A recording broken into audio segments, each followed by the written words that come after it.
Muy buenas a todos y bienvenidos. ¿Qué tal? Mira, os traigo un artículo científico. En este caso, también os traigo un artículo donde se parafrasea a este estudio, donde se sacan pues unas conclusiones mínimas, donde se resume o se traduce el ASTRAS y el protocolo más básico. Y quería, bueno, simplemente enseñaros que todo esto siempre, pues si bien los artículos que solemos ver en internet, así como los propios abstracts, un abstract es el resumen de un artículo científico, nos muestran solo una parte, que siempre hay que ir a leerlo entero, a mirar cuál ha sido el protocolo de entrenamiento y a mirar cuál es la muestra y otras variables para poder entenderlos y para poder contextualizarlos y sacar una conclusión sólida de algo. Si nosotros nos venimos a este artículo de fisiología del ejercicio, por eso pinché yo, porque tenía un título llamativo que decía aclaramiento del lactato y entrenamiento de alta intensidad frente a entrenamiento continuo de moderada intensidad.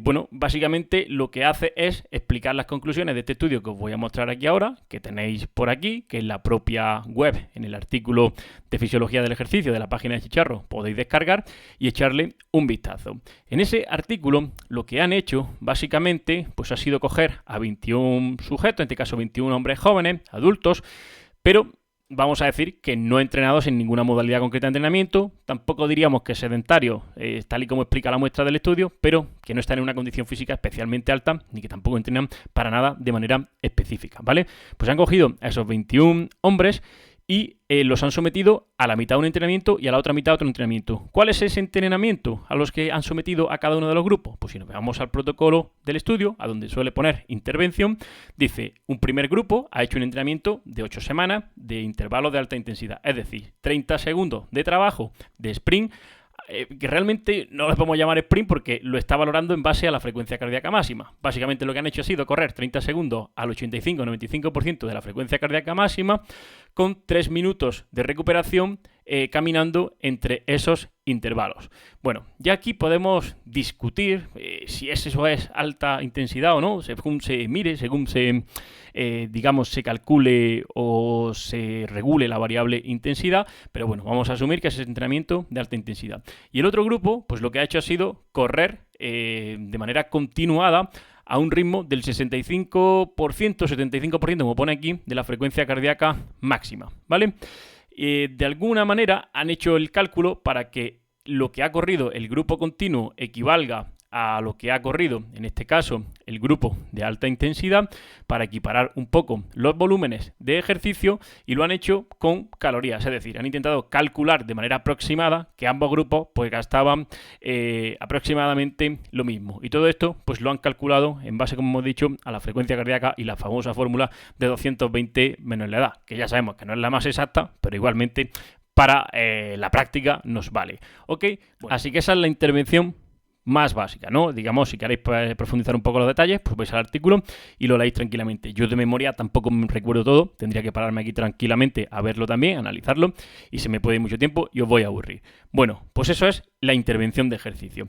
¿Para qué han hecho esto? Pues para ver luego cómo se comporta la respuesta del lactato, es decir, cómo de rápido se aclara, también cómo sube, después de lo que ellos llaman un test de alta intensidad.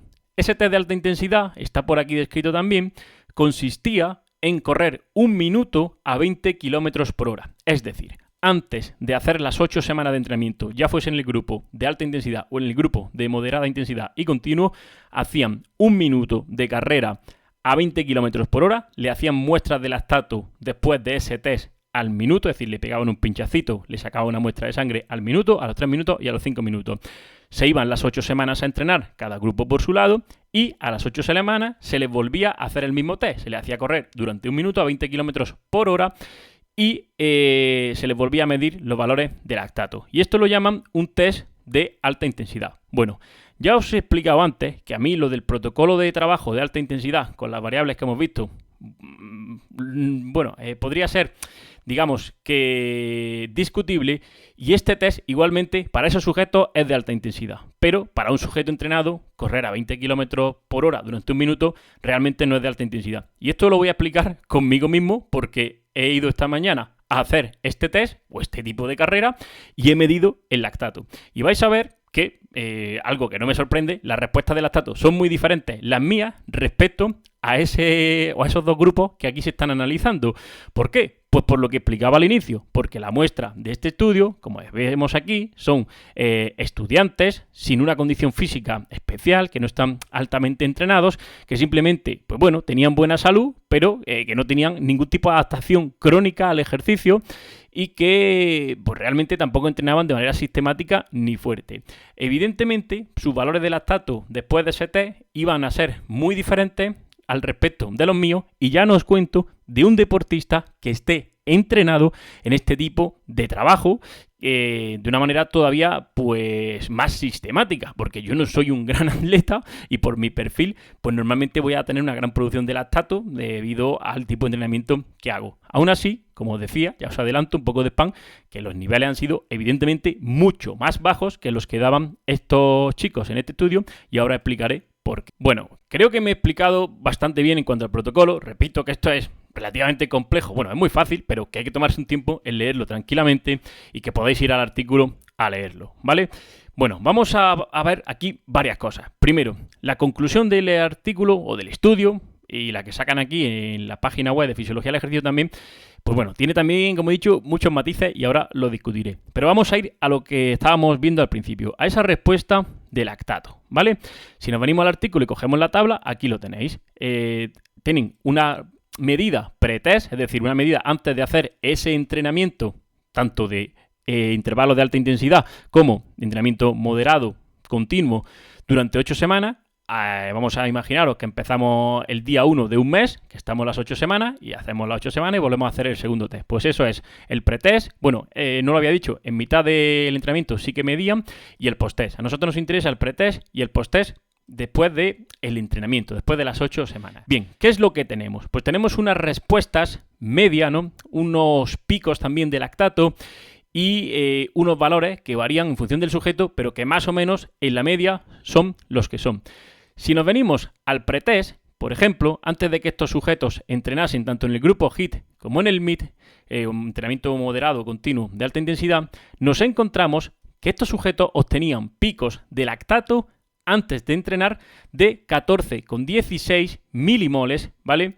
Y el grupo de entrenamiento moderado igual, unos 14, es decir, entre 14 y 15 milimoles de lactato justo antes de entrenar. Después de entrenar, ¿qué es lo que vemos? Pues que el lactato es menor, que es menor tanto en el grupo de trabajo de alta intensidad como en el grupo de trabajo de moderada intensidad. Algo lógico, han entrenado, han mejorado sus procesos de oxidación de recursos energéticos, especialmente las grasas, o se han adaptado el grupo de entrenamiento de alta intensidad al metabolismo energético propio de esa intensidad, y evidentemente pues ha habido una adaptación, como cualquier tipo de entrenamiento. Por lo tanto, después de 8 semanas de trabajo, el grupo de entrenamiento de alta intensidad obtiene valores de lactato más bajos que al inicio del entrenamiento, y el grupo de moderada intensidad pues igualmente ocurre lo mismo. Y una de las conclusiones que obtenían, digamos, los investigadores y que se resalta aquí es que el entrenamiento de alta intensidad, dice, es efectivo para mejorar la eliminación de lactato después de un ejercicio de alta intensidad, pero el HIIT es notablemente más eficiente. Pero esto es algo más que evidente y que antes de hacer el estudio, casi todo el mundo que tuviese un poco de conocimiento de fisiología del ejercicio entendía qué iba a pasar. ¿Qué quiero decir con esto? Pues básicamente este estudio se hace para intentar decir que cuál es la mejor modalidad de ejercicio, ¿no?, a la hora de hacer la recuperación de manera activa, cuál va a favorecer más el metabolismo, la eliminación de residuos metabólicos, etcétera, etcétera. Y obviamente pues aquí nos están diciendo que, dados los números, dadas las respuestas del lactato, el HIIT mejora esto bastante más que el MIT. Pero claro, es que esto, como he dicho, es bastante evidente. Si yo estoy 8 semanas entrenando en teoría a alta intensidad, pues evidentemente mi respuesta ante el lactato, el aclaramiento, va a ser mejor que el entrenamiento de moderada o baja intensidad. Si en vez de un test de medición de carrera a alta intensidad hubiésemos hecho un test, por ejemplo, de umbrales, un test aeróbico que hemos llamado toda la vida, pues probablemente no, seguro que este grupo hubiese tenido un mejor aclaramiento de lactato, aunque los valores pico hubiesen sido menores. Esto es lo lógico y yo creo que no hacía falta hacer un estudio para concluir esto, ¿no? sin desmerecer evidentemente a los investigadores, no quiero que nadie me malinterprete, pero creo que era bastante evidente. Quien no tiene, digamos, mucho conocimiento de la fisiología del ejercicio y de la práctica del entrenamiento, pues a lo mejor esto le puede sorprender o no se lo podía imaginar, pero es más que evidente. Esa es la primera conclusión que obtenemos. ¿Cuál es la segunda conclusión? Pues evidentemente también cuando miramos los estudios hay que mirar la muestra. Yo últimamente solo me fijo o me generan mucho interés los estudios que tienen muestras deportivas, es decir, atletas o deportistas de cualquier modalidad, pero con un nivel elevado. ¿Por qué? Porque los estándares de condición física cada vez bajan más y lo que ahora llamamos entrenado no está tan entrenado y lo que llamamos, digamos, persona sana, realmente tampoco es una persona excesivamente activa. ¿Qué quiero decir con esto? Pues que me parecía altísimo que después de un minuto de carrera, en este caso, a un ritmo de 3 minutos el kilómetro, es decir, a 20 kilómetros por hora, la gente diese 14 milimoles de lactato. Me parecía una auténtica barbaridad. Es decir, evidentemente, como vemos en la tabla, habiendo entrenado, bajan un poco, pero ya 12, por ejemplo, como pone aquí, 11 y pico, a mí, en este caso 12, me parecen también mucho. Y digo, bueno, voy a comprobarlo. Lo mismo es que yo estoy un poco equivocado. Tenéis que pensar que yo soy un tío que entrena, digamos, anaeróbicamente, que no tiene un metabolismo aeróbico, que podemos llamar tradicionalmente, muy mejorado, y que tampoco soy yo nadie que a 20 km por hora corriendo esté cómodo. Vosotros pensáis que a 20 km por hora, por ejemplo, se corre el récord del mundo de maratón, que así están 40 minutos, o sea, 40 kilómetros. Yo no sería capaz de aguantar así ni un kilómetro. Es decir, yo a 3 minutos el kilómetro, ahora mismo, si lo hago es haciendo un sobreesfuerzo que no creo que ni sea capaz, ¿vale? Pero bueno, 330 metros, que es el ritmo aproximado, pues es bastante simple y asequible. Me sirve de calentamiento, podríamos decir, ¿vale? Bueno, pues ¿cuál ha sido mi respuesta del lactato? Pues la he grabado y aquí la tenéis. 6 milimoles. Eso al minuto, ¿vale? Es decir, justo al minuto. Como sabemos, y esto lo indica muy bien este artículo, que el lactato puede variar según el tiempo que pase de la medición, es decir, que hay gente que esa perfusión de la célula a luego el nivel sanguíneo le tarda un poquito más, no va tan rápido. Por lo tanto, lo normal o lo recomendable es tomar varias tomas, valga la redundancia, en distintos momentos temporales. Por eso aquí lo han medido al minuto 0, a los 5 minutos, a los 15 minutos. Bueno, yo lo he tomado al minuto me ha dado 6 milimoles y lo he tomado también, en este caso, a los 3 minutos. Y a los 3 minutos lo he grabado y lo he subido. Y bueno, ponía esto por aquí en Instagram, ¿vale? ¿Qué me ha salido a mí a los 3 minutos? Pues lo estáis viendo, 6,9. Un valor muy similar a lo que me había salido al minuto. Ya no creo que a los 5 minutos fuese a subir más, porque ya os digo que en sensaciones no ha sido nada excesivo. Y esa es la realidad. Es decir, que yo, sin ser un atleta especialmente entrenado, como he dicho, en ese metabolismo aeróbico, sin ser corredor de fondo, sin ser un runner como tal, sino un velocista y malo, estoy obteniendo la mitad de lactato que esos sujetos de este estudio. ¿Y esto qué significa? Pues significa que evidentemente yo, cuando lo requiera, tengo más potencia anaeróbica, podemos llamar, o glucolítica, que ellos, es decir, voy a dar picos de lactato mucho mayores. Si yo hubiese hecho ese 330 metros a tope, probablemente hubiese hecho valores de 18, 19, 20, más de 20 ya creo que es difícil porque no creo que llegue a esa potencia. Y, bueno, hubiese reflejado mayor capacidad muscular, fuerza, desarrollo de fibra rápida, etcétera, etcétera. Pero cuando la intensidad es menor, también significa que al estar entrenado soy más eficiente que ellos y que no necesito tantos recursos energéticos. Es decir, que correr a 20 km por hora, pues para mí es este esfuerzo. Y si a mí me dicen que a esto lo llaman test de alta intensidad, pues para mí no lo es. Para mí habría que hacer una adaptación de ese test y en vez de a 20 km por hora, pues yo tendría que correr a lo mejor a 20 y tantos kilómetros por hora o a 30 para meter un tiempo de un 300 que me suponga un esfuerzo similar a ello. ¿Cuál es ese tiempo de un 300 que me supone un esfuerzo similar a ello? Claro, el tiempo que me ha exigido correr a 20 km por hora, ese 330, ha sido pues aproximadamente de 1 minuto. Esta es la gran diferencia. Por lo tanto, cuando leáis estudios, siempre una de las cosas que tenéis que hacer es mirar qué muestra tienen, porque no podéis aplicar las mismas conclusiones ni los mismos datos a un sujeto entrenado, a un sujeto que está saludable y que se mueve un poquito, y por supuesto tampoco a un sujeto sedentario. Serían, digamos, que 3 rangos de población completamente diferentes. Y dentro de los sujetos entrenados, pues no es lo mismo un deportista de medio fondo, de fondo, que un deportista de velocidad. Van a dar valores completamente diferentes. Y lo que para uno parece malo, una alta cantidad de lactato, para otros no es malo porque es lo que necesita y viceversa. Entonces, todo esto es interpretable y todo esto es lo que hace, digamos, que el entrenador sea el que deba pues regir cómo hace los entrenamientos, cómo los ajusta en función de su deportista y demás.